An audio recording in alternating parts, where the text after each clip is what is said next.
ராஜஸ்தான்ல ஒரு 13 வயசு குழந்தை அவ சட்டையில ஏதோ கிழிஞ்சிருக்கு ஒட்டணும்னு சொல்லி பக்கத்துல இருக்கக்கூடிய ஒரு கல்லை தேடுறா. ஒரு கல்லு கிடைக்குது, எடுத்துட்டு வந்து அந்த கல்லை ஓங்கி அடிக்கிற. அந்த கல்லு வெடிக்குது சார். அது கல்லு இல்ல, வெடிக்காமல் இருந்த ஒரு வெடிகுண்டு. அந்த குழந்தைய ஆஸ்பத்திரியில சேர்க்கிறாங்க.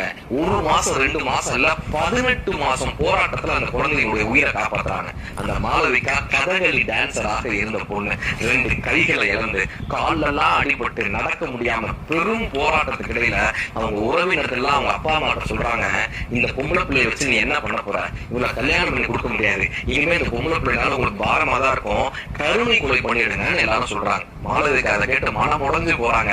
தற்கொலை பண்ணிக்கலாமான்னு கூட நினைக்கிறாங்க. ஆனா மனதுல அந்த தன்னம்பிக்கையை உருவாக்கி படிக்க தொடங்குறாங்க. கல்வியை தன்னுடைய ஆயுதமாக எடுக்கிறாங்க, படிக்கிறாங்க. தனி போட்டி தேர்வு எழுதி 2 தேர்வுல சென்டம் எடுக்கிறாங்க சார். ஏபிஜே அப்துல் கலாம் ஐயா அவர்கள் மாளவிகாவை முத்தமிட்டு சொல்கிறார்,